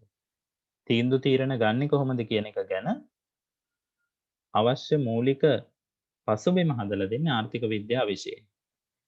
ඒ වගේම සාර්ථක පුරවැසියෙක් ලෙස කටයුතු කිරීම සඳහා ආර්ථික විද්‍යාව අපිට වැදගත් වෙනවා. සමාජය ඇතුලේ හොඳ සාර්ථක පුරවැසියෙක් වෙන්නේ කොහොමද? ඒකෙදි අපි ආර්ථික තීරණ ගන්නේ කොහොමද? මේකට අවශ්‍ය දැනුම අපිට ආර්ථික විද්‍යාව විෂය හැදෑරීමෙන් ලැබෙනවා. ඒ වගේම ආර්ථිකයේ වන සංසිද්ධීන් වඩා හොඳින් තේරුම් ගැනීමට ආර්ථික විද්‍යාව විෂය අපිට වැදගත් වෙනවා. ආර්ථිකයේ වන විවිධාකාර සිදුවීම් උදාහරණයක් විදිහට ගත්තොත් එහෙම අපි හිතමුකෝ මුදල් මුද්‍රණය කිරීම. දැන් ගොඩක් දරුවන්ට තියෙන ප්‍රශ්නයක් තමයි ලංකාව විශාල ණය බරක ඉන්නවා. අපිට මේ ණයින් මිදෙන්න පුළුවන්නේ සල්ලි මුද්‍රණය කරන්න. නැත්නම් මුදල් අච්චු ගන්න. මුදල් අච්චු ගහලා ඒ ණය ගෙවලා අපිට පුළුවන් මේ ණය බරින් මිදෙන්න කියලා ගොඩක් දරුවන්ගේ අදහසක් තියෙනවා. නමුත් මේක ඇතුලේ ආර්ථික සිදුවීමක් තියෙනවා. මේ ආර්ථික සිදුවීම ගැන අපි ඉදිරි පාඩම් වලදී කතා කරමු. ඇයි මෙහෙම මුදල් මුද්‍රණය කිරීම හරහා රටකට ණය බරින් මිදෙන්න බැරි කියලා. එතකොට ඒ ආර්ථික සංසිද්ධීන් තේරුම් ගැනීම සඳහා අවශ්‍ය වන මූලික දැනුම් අපිට මේ ආර්ථික විද්‍යාව විෂයෙන් ලැබෙනවා. එතකොට ආර්ථික විද්‍යාව හැදෑරීමේ තවත් ප්‍රයෝජනයක් විදිහට අපිට ඒක දක්වන්න පුළුවන්. ඊළඟට ආයෝජකයන්ට, පාරිභෝගිකයන්ට, නිෂ්පාදකයන්ට මෙන්න මේ පාර්ශවවලට කාර්යක්ෂම තීරණ ගැනීමේදී ආර්ථික විද්‍යාව විෂය වැදගත් වෙනවා. දැන් අපි ගොඩක් වෙලාවට පාරිභෝගිකයෝ වෙන හින්දා අපි මේ පැත්තෙන් කතා කරමුකෝ. පාරිභෝගිකයෙක් විදිහට අපිට තීරණයක් ගන්න ගියාම ආර්ථික විද්‍යාව විෂය ගොඩක් දුරට වැදගත් වෙනවා. ඔබ ඇඳුම් සාප්පුවකට ඇඳුමක් මිලදී ගන්න යනවා. ඔබ ගාව තියෙන මුදලත් එක්ක සංසන්දනය කරලා වඩා හොඳම තේරීමකට යන්න ඔබට ආර්ථික විද්‍යාව විෂය උදව් වෙනවා. දවසේ පැය 24ක් තියෙන මේ පැය 24 කාලය ඇතුළත මේ පැය 24න් උපරිම ප්‍රයෝජන ගන්න කොහොමද කියන එක ගැන හොඳ තීරණයක් ගන්න ඔබට ආර්ථික විද්‍යාව විෂය උදව් වෙනවා. ඔබ මේ අධ්‍යයනයෙන් පස්සේ ව්‍යාපාරිකයෙක් වුණා. ඒ ව්‍යාපාරික කටයුත්ත ඇතුළේදී ඔබට තීන්දුව තීරණ ගන්න ව්‍යාපාරයේ ලාභය උපරිම කරගන්නේ කොහොමද කියන එක ගැන තීන්දුව තීරණ ගන්න ආර්ථික විද්‍යාව විෂය ඔයගොල්ලන්ට වැදගත් වෙනවා. ඒ වගේම තමයි ඡන්දදායකයෙක් විදිහට තමන්ගේ ඡන්දය පාවිච්චි කරනකොට ඒ ඡන්දය පාවිච්චි කිරීමේ තීරණය ගැනීමේදී පවා ආර්ථික විද්‍යාව විෂය වැදගත් වෙනවා. ඉතින් ගොඩක් වෙලාවට අපි ආර්ථික ප්‍රතිපත්ති සංසන්දනය කරලා ඒ ආර්ථික සිදුවීම් ගැන හරියට අවබෝධ කරගෙන නෙමෙයි ඡන්දය පාවිච්චි කරන්නේ. නමුත් ආර්ථික විද්‍යාව විෂය අපි හරියට හැදෑරුවොත් හරියට අපි ඒක ඉගෙන ගත්තොත් අපිට පුළුවන් වෙනවා තමන්ගේ ඡන්දය පාවිච්චි කිරීමේදී පවා මේ ආර්ථික විද්‍යාත්මක දැනුම උපයෝගී කරගන්න. එතකොට අපිට පුළුවන් වෙනවා විවිධ දේශපාලන පක්ෂවල ආර්ථික ප්‍රතිපත්ති ගැන සංසන්දනය කරලා වඩාම හොඳ තීරණයකට එළඹෙන්න. ඒ නිසා ඡන්ද දෙනකොටත් ආර්ථික විද්‍යාව වැදගත් වෙනවා කියන එක මතක තියාගන්න. ඒ වගේම පාසල් ශිෂ්‍යයෙක් විදිහට ඔබට තාර්කික තීරණ ගැනීමට. මොකද්ද මේ තාර්කික තීරණ කියලා කියන්නේ? විමසලා, හිතලා බලලා වඩා ගැළපෙන හොඳ තීරණයක් තමයි තාර්කික තීරණයක් කියලා කියන්නේ. එතකොට මම අර කලින් කිව්වා වගේ ඔබට ලැබිලා තියෙන කාලය කළමනාකරණය කරගන්නේ කොහොමද? ඒ කාලය කළමනාකරණය කරගෙන ඔබ ඉහළ ප්‍රතිඵලයකට උසස් පෙළදී යන්නේ කොහොමද? මේ ගැන හොඳ තීරණයක් ගන්න ඔබට ආර්ථික විද්‍යාව විෂය උදව් වෙනවා. මේ උදාහරණයක් විදිහට ඕගොල්ලෝ වාණිජ්‍ය විෂය හදාරන දරුවෝ නම් වාණිජ්‍ය විෂයේ තියෙන විෂයන් තුන කොහොමද මම කළමනාකරණය කරගන්නේ? එක විෂයකට මම කොච්චර වෙලාවක් වෙන් කරනවද? මේ වෙන් කරන කාලය ඇතුළත මම කොහොමද එකෙන් උපරිම ප්‍රයෝජන ගන්නේ? මේ තීන්දුව තීරණ ගනිද්දී ආර්ථික විද්‍යාව විෂයේ තියෙන સિદ્ધාන්ත මූලධර්ම ඔයගොල්ලන්ට අදාළ කරගන්න පුළුවන්. ඒ නිසා හොඳ තීරණයක් ගන්න, තාර්කික තීරණයක්, නිවැරදි තීරණයක් ගන්න ආර්ථික විද්‍යාව විෂය උදව් වෙනවා. ඊළඟට හොඳ රැකියාවක් හොයාගන්නකොට. ඒ රැකියාවෙන් Tamanට ලැබෙන ප්‍රතිලාභය මොකද්ද? Taman ඒ වෙනුවෙන් කොච්චර කාලයක් ශ්‍රමයක් වැය කරන්න ඕනද? මේ කියන දේවල් විග්‍රහ කරලා හරි තීරණයක් ගන්න අපිට ආර්ථික විද්‍යාව විෂය වැදගත් වෙනවා. නිසා පැහැදිලි වෙන්න ඕන ලොකු වැදගත්කමක් මේ විෂය ඇතුලේ තියෙනවා. රාජ්‍ය පාලනය කරන්න, හොඳ පුරවැසියෙක් විදිහට කටයුතු කරන්න, ආර්ථික සංසිද්ධීන් හොඳට තේරුම් ගන්න, ඡන්දදායකයෙක් විදිහට හොඳ ඡන්දදායකයෙක් වෙන්න, හොඳ පාසල් ශිෂ්‍යයෙක් විදිහට හොඳ තාර්කික තීරණ ගන්න, සහ හොඳ රැකියාවක් තෝරගන්න වගේ කාරණාවල ආර්ථික විද්‍යා විෂය ඔබට වැදගත් වෙනවා. ඊළඟට ඔය ටික ගැන මම ඔය කතා කරේ ආර්ථික විද්‍යා විෂය සම්බන්ධ මූලික කාරණා ටික. ආර්ථික විද්‍යා විෂය කියන්නේ මොකක්ද කියන එක ගැන අවබෝධ කරගන්න ඔයගොල්ලන්ට උදව් වෙන කාරණා ටිකක් තමයි මම මෙතෙක් කතා කරගෙන ආවේ පසුබිම. ආර්ථික විද්‍යා විෂය. ආර්ථික විද්‍යාව කියන්නේ මොකක්ද? ඒකේ අපි මොන වගේ දේවල් ගැනද කතා කරන්නේ? ඊට පස්සේ මේක ඉගෙන ගත්තාම අපිට තියෙන ප්‍රයෝජන මොනවද? ඔය වගේ පසුබිම් වෙන කාරණා ටිකක් තමයි මම කතා කරගෙන ආවේ ඉතිහාසයත් එක්ක. ඊට පස්සේ අපි ආර්ථික විද්‍යාව ඉගෙන ගන්නකොට අපි දැනගන්න ඕනි වැදගත්ම කොටස් ටිකක් ගැන තමයි මම ඊළඟට කතා කරන්නේ. ඒ තමයි ආර්ථික විද්‍යාව කියන විෂය අපි ප්‍රධාන වශයෙන් කොටස් දෙකකට බෙදලා අධ්‍යයනය කරනවා. එකක් අපි කියනවා සූක්ෂම ආර්ථික විද්‍යාව, අනිත් එක අපි කියනවා සාර්වාර්ථික විද්‍යාව. එතකොට මොකක්ද මේ සූක්ෂම ආර්ථික විද්‍යාවයි සාර්වාර්ථික විද්‍යාවයි අතර තියෙන වෙනස? ඒතර ඔයගොල්ලන්ට ප්‍රශ්නයක් එන්න පුළුවන් අපි උසස් පෙළ ආර්ථික විද්‍යාව විෂය ඇතුලේ සූක්ෂම සහ සාර්ව දෙකම කතා කරනවාද එහෙම නැත්නම් සූක්ෂම විතරද කතා කරන්නේ කියලා. නරුවනේ ඔයගොල්ලන්ගේ විෂය නිර්දේශයේ අපි පළවෙනි පාඩමින් කරන්නේ ආර්ථික විද්‍යාව ගැන මූලික පසුබිම් හැඳින්වීමක්. ඊට පස්සේ අපි දෙවැනි පාඩමේදී ඉල්ලුම සැපයුම ගැන, නම්‍යතාවය, වෙළඳපොළ සමතුලිතය වගේ කාරණා ගැන කතා කරනවා. ඊට පස්සේ අපි ඊළඟ පාඩමේදී තුන්වෙනි ඒකකයේදී වෙළඳපොළට රජයේ මැදිහත් වීම ගැන කතා කරනවා. ඊට පස්සේ හතරවෙනි ඒකකයේදී අපි නිෂ්පාදන පිරිවැය ගැන කතා කරනවා. නිෂ්පාදන න්‍යායන්ට අදාළව. මෙන්න මේ කාරණා ඔක්කොම ආර්ථික විද්‍යාවේ සූක්ෂම ආර්ථික විද්‍යාවත් එක්ක සම්බන්ධ කාරණා. එතනින් එහාට අපි ජාතික ගිණුම්, සාර්වාර්ථික සමතුලිතය, ඊට පස්සේ මුදල් බැංකු, විදේශ වෙළඳාම, මෙන්න මේ වගේ පාඩම් වලට යනවා. අවසානයේ විද්‍යා ආර්ථික වර්ධනය සංවර්ධනය, ආර්ථික ප්‍රතිපත්ති විග්‍රහ කිරීම වගේ දේවල් වලට යනවා. මේ ටික සාර්වාර්ථික විද්‍යාවත් එක්ක තමයි සම්බන්ධ වෙන්නේ. එතකොට ඔබේ විෂය නිර්දේශය ඇතුලේ සාර්ව මෙන්න සූක්ෂම ආර්ථික විද්‍යාවත් ඔයගොල්ලෝ අධ්‍යයනයට ලක් කරනවා. මනම් මතක තියාගන්න ආර්ථික විද්‍යාව ප්‍රධාන ශේත්‍ර දෙකක් තියෙනවා සූක්ෂම සහ සාර්වාර්ථික විද්‍යාව කියලා. අපි බලමු සූක්ෂම සහ සාර්වාර්ථික විද්‍යාවන් අතර තියෙන ප්‍රධාන වෙනස්කම මොකක්ද කියලා.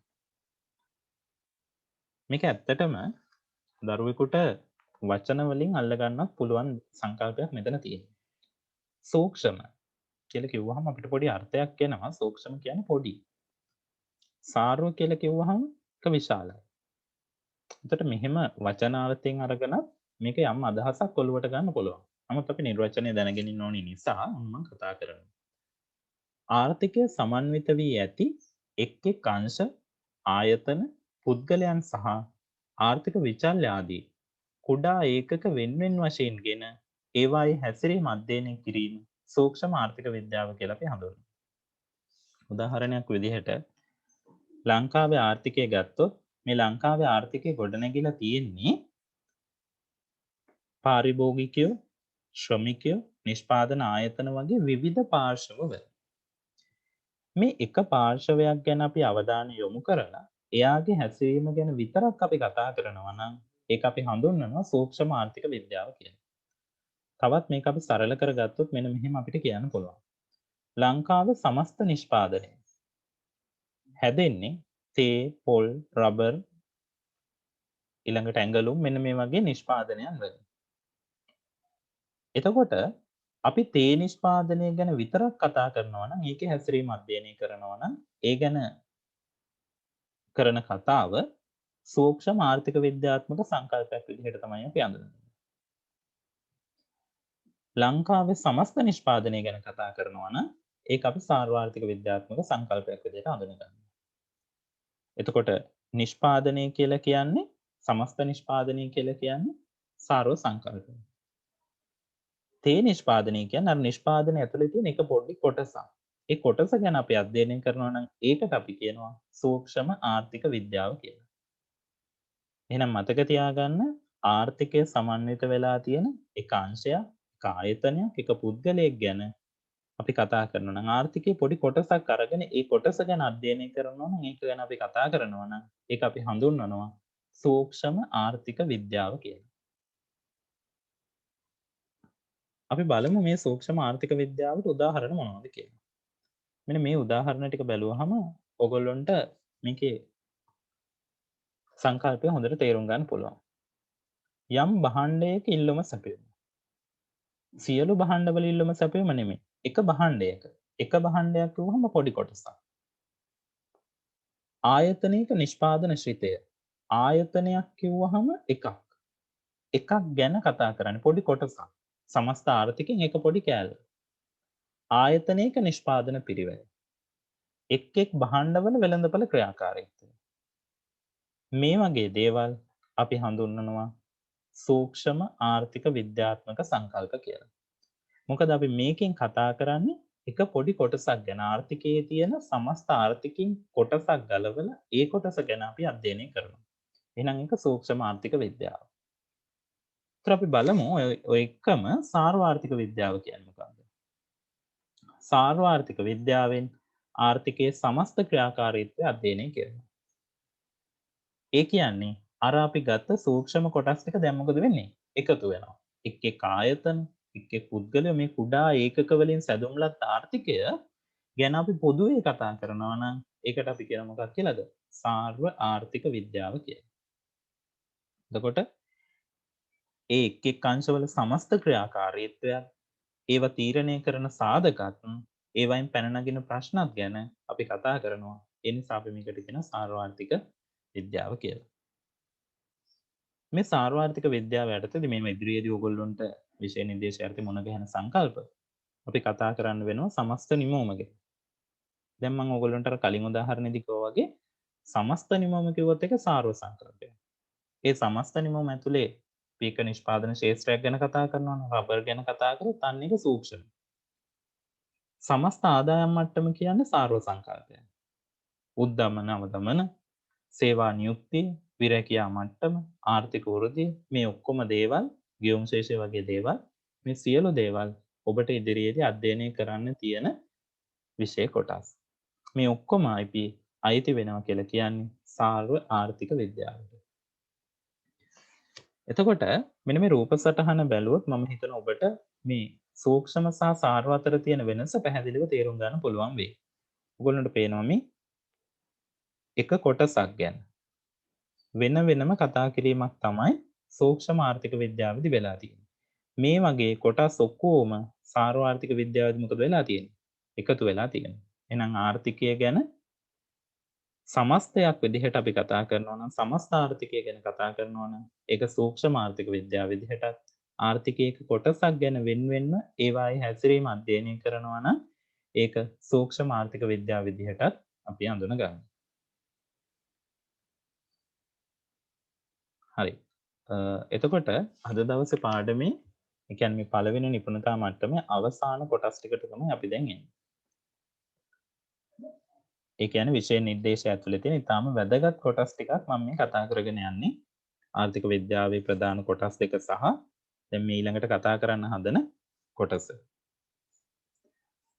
ආර්ථික විද්‍යාවේදී අපි අධ්‍යයනයේදී ගොඩනගන ප්‍රකාශ සම්බන්ධයෙන් එහෙම නැත්නම් මේ සිද්ධීන් සම්බන්ධ කරගෙන ඒ සිද්ධීන් පැහැදිලි කරන්න ගොඩනගන ප්‍රකාශ සම්බන්ධයෙන් ප්‍රධාන කොටස් දෙකක් එහෙම නැත්නම් ප්‍රධාන ප්‍රකාශ වර්ග දෙකක් අපිට අඳුන ගන්න පුළුවන් වෙනවා. ඒවා අපි හඳුන්වනවා යථානුරූපී ප්‍රකාශ සහ අභිමතානුරූපී ප්‍රකාශ කියලා. ආර්ථික විද්‍යාවේදී අපි ගොඩනගන ප්‍රකාශ අපි කියන දේවල් ප්‍රධාන වශයෙන් කොටස් දෙකකට බෙදෙනවා. යථානුරූපී ප්‍රකාශ සහ අභිමතානුරූපී ප්‍රකාශ කියලා. ආර්ථික විද්‍යාව විෂය අපි අධ්‍යයනය කරනකොට යථානුරූපී ප්‍රකාශත් අභිමතානුරූපී ප්‍රකාශත් කියන ප්‍රකාශ දෙවර්ගයම අපි ප්‍රකාශ කරන මේ අධ්‍යයනයේදී. එතකොට මේ දෙක අතර තියෙන වෙනසත් අපි පැහැදිලිව තේරුම් ගන්න ඕන. මේකත් අපිට තේරුම් ගන්න අර වචනාර්ථයෙන් යම්කිසි අදහසක් ගන්න පුළුවන්. අපි නිර්වචනයට යන්න ඕනේ. නමුත් නිර්වචනයට යන්න කලින් අපි වචනාර්ථයෙන් මේක ගැන පොඩි අවබෝධයක් අරගෙන යමු. යථානුරූපී ප්‍රකාශ. යථානුරූපී කියලා කියන්නේ යථාර්ථය ගැන කියවෙන ප්‍රකාශ. ඇත්ත දේවල්. ඒ කියන්නේ පවතින දෙයක් ගැන. ඒක කෙනෙක්ගේ මතයක් වෙන්නේ නැහැ. යථාර්ථය තමයි මේකෙන් ප්‍රකාශයටපත් වෙන්නේ. ඒ හින්දා යථාර්ථය ගැන කියවෙන ප්‍රකාශ යථානුරූපී කියලා අපිට යම්කිසි අදහසකට එන්න පුළුවන්. නිවැරදි නැහැ. අපිට මතක තබා ගැනීම පහසුව සඳහා. ඒක දෙකට වෙනම නිර්වචනයක් තියෙනවා. අභිමතානුරූපී කිව්වහම මේක වචනෙන් අපිට ගන්න පුළුවන් අභිමතයක්. අභිමතයක් කියන දරුවනේ කෙනෙක්ගේ කැමැත්තක්. කෙනෙක්ගේ කැමැත්තක් මත කරන ප්‍රකාශ අභිමතානුරූපී ප්‍රකාශ කියලා අපිට යම් අදහසකට එන්න පුළුවන්. ඔය අදහසත් ඔළුවේ තියාගෙන අපි මේ ප්‍රකාශ ගැන විග්‍රහ කරගමු. බලන්න යථානුරූපී ප්‍රකාශ කියන එක කොහොමද නිර්වචනය කරලා තියෙන්නේ කියලා. කුමක්ද කුමක් වූයේද කුමක් වනු ඇද්ද ආදී ප්‍රශ්නවලට පිළිතුරු දීමට යොමු වුණු සහ ප්‍රකාශයේ නිර්වද්‍යතාවය. නිර්වද්‍යතාවය කියන්නේ හරි හෝ වැරදි බව. හරි වැරද්ද. පරීක්ෂාවට ලක් කළ හැකි ප්‍රකාශ යථානුරූපී ප්‍රකාශ නම් වේ කියලා කියනවා. යමක් අතීතයේ පැවතුණු ආකාරය, වර්තමානයේ පවතින ආකාරය හා අනාගතයේ පවතින ආකාරය සම්බන්ධයෙන් වන සත්‍ය తත්වය ප්‍රකාශ කරන ප්‍රකාශ කියලා අපිට මේව හඳුන්වන්න පුළුවන්. බලන්න ඒක කොහොමද ගන්නෙ කියලා. කුමක්ද? කුමක් වූයේද? කුමක් වනු ඇද්ද? ඔන්න දැන් මෙතන සම්බන්ධ වෙනවා කාල තුනක්. අතීතය, වර්තමානය, අනාගතය. කුමක්ද කිව්වහම වර්තමානය. කුමක් වූයේද? වෙලා තියෙන්නේ මොකක්ද? අතීතය. මේ එක මොකක් වෙනම වෙයිද? කුමක් වනු ඇද්ද? අනාගතය. එතකොට අපි කියනවා යමක් අතීතයේ පැවතුණු ආකාරය, වර්තමානයේ පවතින ආකාරය හෝ අනාගතයේ පවතින ආකාරය සම්බන්ධයෙන් සත්‍ය తත්වය ප්‍රකාශ කරන ප්‍රකාශ යථානුරූපී ප්‍රකාශ කියලා. ඔයගොල්ලන්ට උදාහරණ ටිකක් දීලා තියෙනවා. මුදල් සැපයුමයි මිල මට්ටමයි අතර අනුලෝම සම්බන්ධයක් පවතී. අනුලෝම කියලා කියනකොට එකම විදිහට එකම දිශාවට වෙනස් වෙනවා කියන්නේ. ඒ කියන්නේ මුදල් සැපයුම වැඩි වුණොත් මිල මට්ටමත් වැඩි වෙනවා නම් අනුලෝම සම්බන්ධය. අඩු වෙනකොට අඩු වෙනවා නම් අනුලෝම සම්බන්ධය. විචල්්‍ය දෙක එකම දිශාවකට වෙනස් වෙනවා නම් ඒ විචල්්‍ය දෙක අතර තියෙන අනුලෝම සම්බන්ධයක් කියලා අපි කියනවා. ප්‍රතිලෝම කියන්නේ එහෙනම් විචල්්‍ය දෙක දිශාවන් දෙකකට යනවා. එකක් වැඩි වෙනකොට එකක් අඩු වෙනවා. එකක් අඩු වෙනකොට එකක් වැඩි වෙනවා. එතකොට මේ දේවල් යථානුරූපී ප්‍රකාශ කියලා අපි අඳුන ගන්නවා. යථානුරූපී ප්‍රකාශ ගැන අපිට මෙන්න මෙහෙම කියන්න පුළුවන්.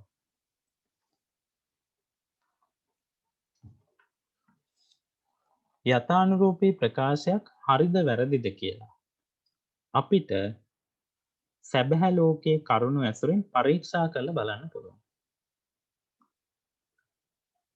වැරදි අර්ථයකට එන්න එපා මෙතනදී. යථානුරූපී ප්‍රකාශ නිවැරදි විය යුතුයි කියන්නේ. නිවැරදි විය යුතු නැහැ. වැරදි වෙන්න පුළුවන්. හැබැයි අපිට හැකියාවක් තියෙන්න ඕන ඒක හරිද වැරදිද කියලා හොයලා බලන්න. මේක විශේෂයෙන් වැදගත් කාරණාවක්. යථානුරූපී ප්‍රකාශ නිවැරදි වීම අවශ්‍ය වෙන්නේ නැහැ. හැම විටම සත්‍යව වෙන්න ඕනේ නැහැ. හැබැයි ඇත්තද බොරුද කියලා අපිට පරීක්ෂා කරලා බැලීමේ හැකියාවක් යථානුරූපී ප්‍රකාශවල තියෙනවා. එතකොට අපි ඇත්තද බොරුද කියලා බලනකොට අපිට තේරෙනවා මේක ඇත්ත කියලා. අපිට ඒක පිළිගන්න පුළුවන්. එහෙම නැත්නම් ඒක ප්‍රතික්ෂේප කරන්න පුළුවන්. එතකොට මේ යථානුරූපී ප්‍රකාශ ගොඩනගපු යම්කිසි විද්‍යාත්මක ක්‍රමවේදයක් න්‍යායාත්මක බවක් තියෙනවා. දැන් උදාහරණයක් විදිහට අපි ගමුකෝ මෙන්න මේ උදාහරණය. ඔබට වඩා තේරෙන උදාහරණයක්. මිලත් ඉල්ලුම් ප්‍රමාණයක් අතර ප්‍රතිලෝම සම්බන්ධතාවයක් පවතී. ඒ කියන්නේ දරුවනේ භාණ්ඩයේ මිල වැඩි වෙනකොට ඉල්ලන ප්‍රමාණය අඩු වෙනවා. අඩු වෙනකොට වැඩි වෙනවා. ප්‍රතිලෝම සම්බන්ධයක් පවතිනවා. මේ සම්බන්ධය හරිද වැරදිද කියලා අපිට හොයාගන්න පුළුවන්. අපිට කරන්න තියෙන්නේ වෙළඳපළකට ගිහිල්ලා භාණ්ඩය සම්බන්ධයෙන් මිල සම්බන්ධයෙන් ඒක ඉල්ලන ප්‍රමාණය සම්බන්ධයෙන් තොරතුරු ටිකක් එකතු කරගන්න. එකතු කරලා බලනවා මේ තොරතුරු වලින් අපිට පේනවද මිල ඉල්ලුම් ප්‍රමාණය අතර ප්‍රතිලෝම සම්බන්ධයක් තියෙනවා කියලා. මිල වැඩි වෙන කාලෙට ඉල්ලුම් ප්‍රමාණය අඩු වෙලා තියෙනවා. අඩු වෙන කාලෙට ඉල්ලුම් ප්‍රමාණය වැඩි වෙලා තියෙනවද කියලා අපි ඇත්ත ලෝකේ තොරතුරු මගින් හොයලා බලනවා. හොයලා බලලා අපිට ඒක පිළිගන්න පුළුවන්. ඒ නිසා මේ යථානුරූපී ප්‍රකාශයට විද්‍යාත්මක බවක් තියෙනවා. අපි හදපු ක්‍රමවේදයක් තියෙනවා. විද්‍යාත්මක ක්‍රමවේදයක් ඔස්සේ තමයි යථානුරූපී ප්‍රකාශයකට අපි එළඹෙන්නේ. ඒ නිසා යථානුරූපී ප්‍රකාශවල ගොඩනගපු හදපු ක්‍රමවේදයක් විද්‍යාත්මක බවක් තියෙනවා. ඒ නිසායි මම අර කලින් කිව්වේ යථා ස්වභාවය පැහැදිලි කිරීම, පවතින ස්වභාවය පැහැදිලි කිරීම, පැවති ස්වභාවය පැහැදිලි කිරීම. ඒ ඇසුරින් අනාගතයේ වෙන්නේ මොකක්ද කියන එක ගැන පැහැදිලි කිරීමක් තමයි යථානුරූපී ප්‍රකාශ වලින් වෙන්නේ කියලා. ඊට පස්සේ අපි අභිමතානුරූපී වලට ගියොත් අභිමතානුරූපී කියන්නේ මොකද්ද? යමක් සිදුවිය යුතු ආකාරය පිළිබඳව කෙරෙන ප්‍රකාශය. මේකේ තියෙන විශේෂත්වය තමයි මේ අභිමතානුරූපී ප්‍රකාශයක් හරිද වැරදිද කියලා අපිට හොයලා බලන්න බෑ. ඒක හරි වෙන්නත් පුළුවන්, වැරදි වෙන්නත් පුළුවන්. ඒක තීරණය වෙන්නේ ඒ ප්‍රකාශය කරන පුද්ගලයාගේ අභිමතය පරිදි. එයාගේ අභිමතයට අනුව ඒක හරි වෙන්නත් පුළුවන්, වැරදින්නත් පුළුවන්. ඒක අපිට හරිද වැරදිද මේකේ ඇත්තම හරි දේ මොකක්ද කියලා හොයලා බලන්න ක්‍රමයක් නෑ. දැන් උදාහරණයක් විදිහට මෙන්න මේ උදාහරණය ගත්තොත් හැම රජයේ සේවකයෙකුගේම මාසික වැටුප රුපියල් 5000කින් වැඩි කරන්න ඕන කියලා කියනවා. මේක අභිමතානුරූපී ප්‍රකාශයක්. කෙනෙක්ගේ මතයක්. මම කියනවා ඒක ඔව් කියලා. ඔබ කියනවා ඒක නැහැ කියලා. අපිට හරිද වැරදිද කියලා හොයාගන්න ක්‍රමවේදයක් නැහැ. මේකේ හරි වැරද්දක් කියන්න බෑ. හොයාගන්න එක අපහසුයි. නිවැරදි බව ප්‍රකාශ කිරීම අපහසුයි. නමුත් මිල ඉල්ලුම් ප්‍රමාණයයි අතර ප්‍රතිලෝම සම්බන්ධයක් තියෙනවා කිව්වහම ඒක හරිද වැරදිද කියලා හොයලා බලන්න පුළුවන්. සරලව මම මේක ඔයගොල්ලන්ට මෙන්න මෙහෙම කියනවා. මම ඔයගොල්ලන්ට කියනවා දරුවනේ මිල ඉල්ලුම් ප්‍රමාණය අතර ප්‍රතිලෝම සම්බන්ධයක් තියෙනවා. ඔයගොල්ලෝ කියනවා නෑ කියලා. මම කියනවා හරි එහෙනම් අපි හොයලා බලමු.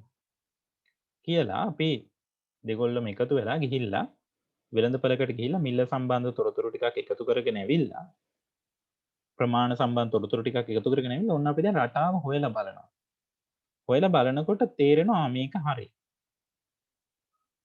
ඊට පස්සේ මම ඔයගොල්ලන්ට කියනවා දරුවනේ ලංකාවේ සංවර්ධනය කරන්න විදේශ ආධාර ගන්න ඕනේ.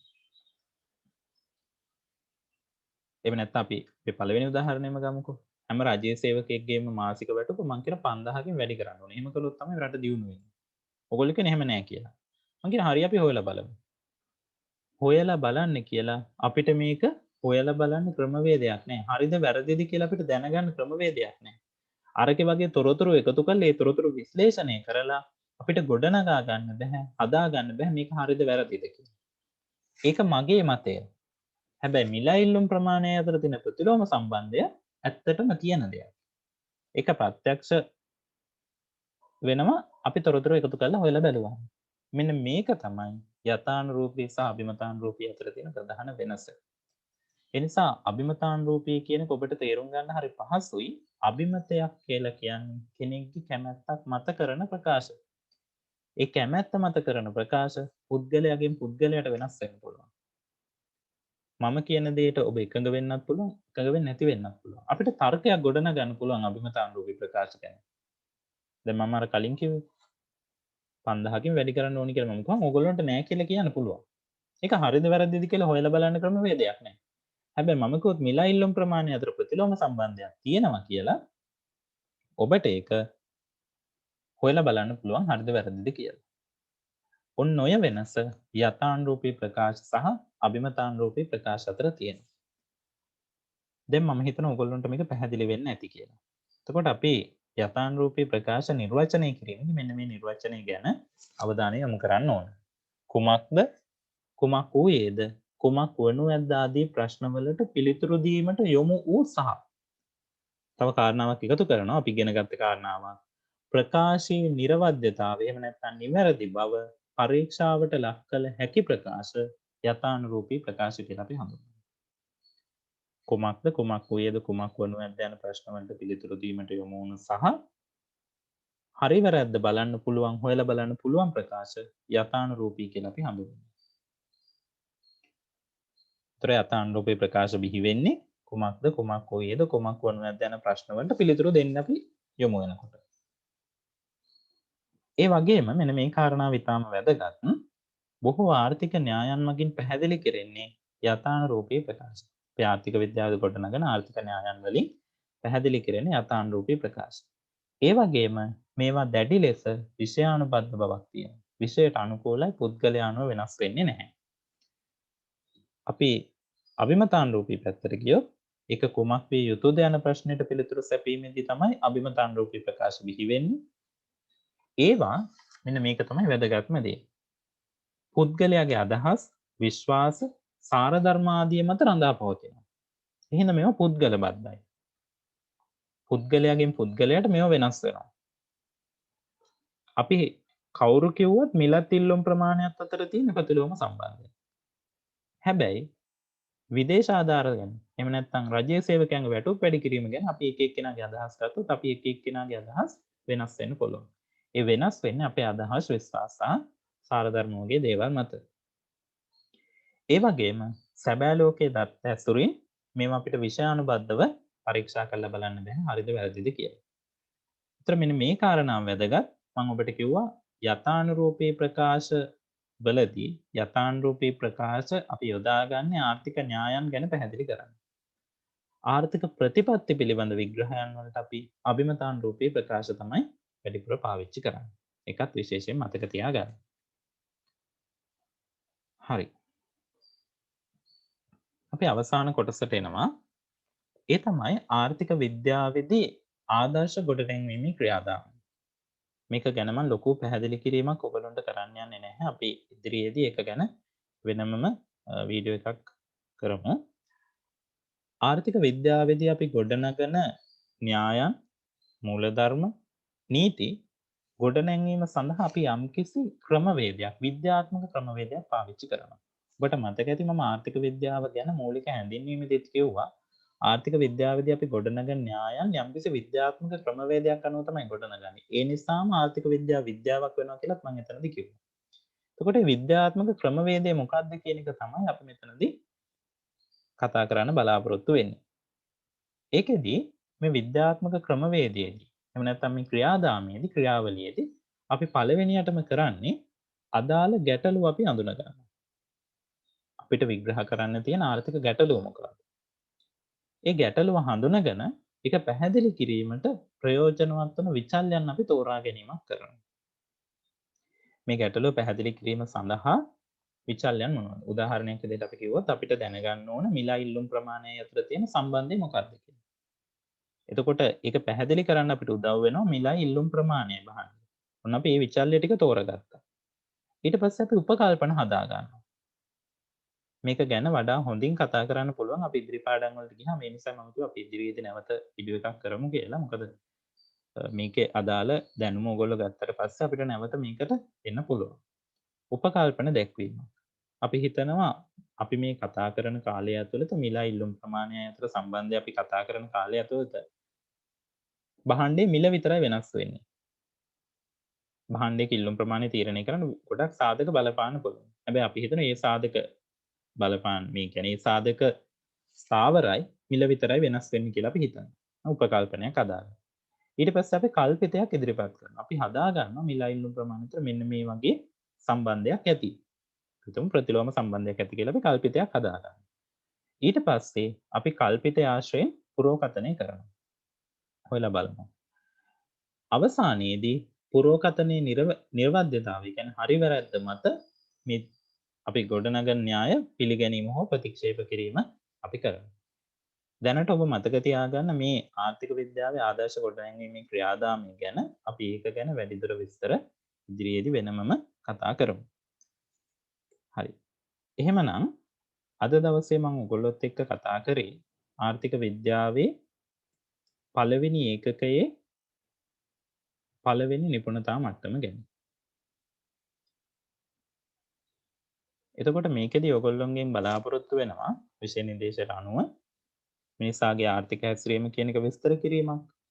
ආර්ථික විද්‍යාව සමාජීය විද්‍යාවක් කියන එක ගැන අවබෝධ කර ගැනීමක්. මේක ඉගෙනීමේ වැදගත්කම ගැන පැහැදිලි කිරීමක්. සූක්ෂම සහ සාර්වාර්ථික විද්‍යාවන් ගැන අවබෝධ කර ගැනීමක් සහ යථානුරූපී අභිමතානුරූපී ප්‍රකාශ අතර වෙනස පැහැදිලිව හඳුනා ගැනීම. ඉතින් මෙන්න මේ කාරණා ටික ගැන තමයි මම අද ඔයගොල්ලොත් එක්ක කතා කරේ. සාරාංශයක් විදිහට ගත්තොත් අපි මුලින්ම අවශ්‍යතා ගැන කතා කරා. ඒකේ කායික මානසික කියලා අවශ්‍යතා බෙදෙනවා කියන එක ගැන අපි කතා කරා. කායික අවශ්‍යතා කියලා කියන්නේ ශරීරය පවත්වාගෙන යන භාණ්ඩ හා සේවා පරිභෝජනයෙන් සම්පූර්ණ කරගන්න පුළුවන් දේවල්. මානසික අවශ්‍යතා කියලා කියන්නේ අපේ මානසික සෞඛ්‍ය මනස පවත්වාගෙන යාම සඳහා වැදගත් වෙන දේවල්. ආර්ථික විද්‍යාවේදී අවධානය යොමු කරන්නේ මානසික අවශ්‍යතා ගැන නෙමෙයි කායික අවශ්‍යතා ගැන. ඔය කායික මානසික අවශ්‍යතා සම්පූර්ණ කරගන්නකොට විවිධාකාර වුණු මිනිස් හැසිරීම අපි දකිනවා. ඒ මිනිස් හැසිරීම වල ආර්ථික පැතිකඩ තමයි අපි ආර්ථික විද්‍යාව විෂයේදී අවධානයට ලක් කරන්නේ.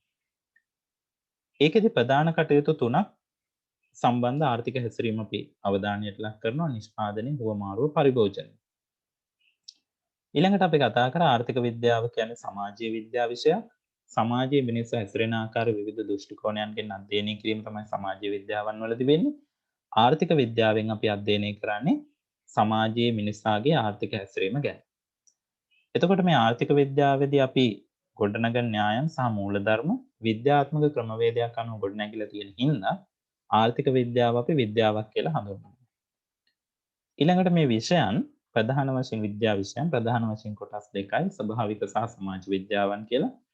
ආර්ථික විද්‍යාව කියලා කියන්නේ අතරින් සමාජ විද්‍යාව. මෙන්න මේ කරුණු හින්දා ආර්ථික විද්‍යාව ස්වභාවික විද්‍යාවන් වලින් වෙනස් වෙනවා. ආර්ථික විද්‍යාවෙන් මිනිස්සුන්ගේ ආර්ථික හැසිරීම ගැන කතා කරනවා. ගොඩනැගෙන න්‍යායන පර්යේෂණාගාරයක් තුළ ඇත්තද නැත්තද කියලා හොයලා බලන්න බෑ. ඒ වගේම දැඩි ස්වරූපේ න්‍යායන ආර්ථික විද්‍යාව තුළ ගොඩනගා ගන්න බෑ. ඒකත් ස්වභාවික විද්‍යාවන්ගෙන් වෙනස් වෙන්න හේතු වෙන කාරණාවක්. ආර්ථික විද්‍යාවේදී අපි කතා කරන ගොඩක් මේ එදිනදා ජීවිතේදී අපි මුහුණ දෙන ගොඩක් සිදුවීම් ආර්ථික විද්‍යාවත් එක්ක ඍජුවම සම්බන්ධයි කියලා අපි කතා කරනවා. ඔය ඔක්කොම හින්දා ආර්ථික විද්‍යාව සමාජ විද්‍යාවන් අතර ප්‍රමුඛයා රැජින කියලා අපි හඳුන්වනවා. ඊළඟට මේක වචනය කොහොමද නිර්මාණය වෙලා තියෙන්නේ කියන එක ගැන අපි කතා කරා. මේක ග්‍රීක වචන දෙකකින් ඇවිල්ලා තියෙන්නේ. ඒතර මේකේ අර්ථය ගෘහ කළමනාකරණ වෙනත් විදිහකින් ගත්තොත් අර පිරිමැස්ම. එනිසා ආර්ථික විද්‍යාව කියලා කියන්නේ අර පිරිමැස්ම පිළිබඳ විද්‍යාවක් කියලාත් අපිට හඳුන්වන්න පුළුවන්. ඊළඟට ආර්ථික විද්‍යාවේ ඉතිහාසය ගැන අපි කතා කරා. ඊට පස්සේ ඒකේ ප්‍රයෝජන රාජ්‍ය පාලනයේදී ඡන්දදායකයෙක් විදිහට වැඩ කරනකොට හොඳ පුරවැසියෙක් වෙනකොට පාසල් ශිෂ්ටයෙක් විදිහට සාර්ථකව තාර්කික තීරණ ගන්න වගේ දේවල් වලදී ආර්ථික විද්‍යාව අපිට වැදගත් වෙනවා. ඊළඟට වැදගත්ම කොටසකට අපි ආවා ආර්ථික විද්‍යාවේ ප්‍රධාන ක්ෂේත්‍ර දෙකයි සූක්ෂම සාරව කියලා. සූක්ෂම කියන්නේ ආර්ථිකයේ තියෙන එක අංශයක්, එක පුද්ගලයෙක්, එක ආයතනයක් ගැන වෙන වෙනම අපි අධ්‍යයනය කරනවා. ඒකට අපි කිව්වා සූක්ෂම ආර්ථික විද්‍යාව. ආර්ථිකය ගැන සමස්තයක් විදිහට කතා කරනවා නම් ඒකට අපි සාර්වාර්ථික විද්‍යාව කියලා කිව්වා. ඊළඟට ඒවට අපි උදාහරණයක් දුන්නා. යථානුරූපී සහ අභිමතානුරූපී ප්‍රකාශ අතර වෙනස අපි අවබෝධ කරගත්තා. කුමක්ද කුමක් වූයේද කුමක් වනු ඇද්ද යන ප්‍රශ්න වලට පිළිතුරු දීමට යොමු වුණු සහ ප්‍රකාශයේ නිවැරදි බව පරීක්ෂා කළ බලන්න පුළුවන් ප්‍රකාශය යථානුරූපී ඒවා විදිහට යමක් විය යුතු ආකාරය පිළිබඳව කරන ප්‍රකාශ අභිමතානුරූපී ප්‍රකාශ විදිහටත් අපි හඳුනගත්තා. අවසානයේදී ආර්ථික විද්‍යාවේ ආදර්ශ ගොඩනැගීමේ ක්‍රියාදාමය ගැන අපි යම් පැහැදිලි කිරීමක් කරගත්තා. හරි. එහෙමනම් අද දවසේ පාඩමේ පළවෙනි පාඩමේ පළවෙනි නිපුණතා මට්ටම අපි අවසන් කරලා තියෙනවා. අපි ඊළඟ වීඩියෝ එකෙන් ඔයගොල්ලොත් එක්ක කතා කරන්නේ පළවෙනි පාඩමේ දෙවෙනි නිපුණතා මට්ටම ගැන. එතකොට මේකට අදාළ සටහන් ලබා ගන්න සහ මේ මම ඔයගොල්ලන්ට ඉදිරිපත් කරපු PowerPoint presentation එක ලබා ගන්න ඔයගොල්ලන්ට මේක description එකේ තියෙන link වලින් ඒ අදාළ group වලට සම්බන්ධ වෙලා WhatsApp group වලට Telegram group වලට සම්බන්ධ වෙලා ඒ අදාළ සටහන් ලබා ගන්න පුළුවන්. ඒ වගේම දිගටම මේ ආර්ථික විද්‍යාවට සම්බන්ධ විෂය නිර්දේශයේ සියලු පාඩම් වල සියලු නිපුණතා මට්ටම් අපි අවරණය කරනවා. ඒ නිසා මේ හැම කොටසකදීම ඒවට අදාළ දැනුම ලබා ගන්න අපේ channel එකත් එක්ක එකතු වෙන්න subscribe කරලා තියාගන්න.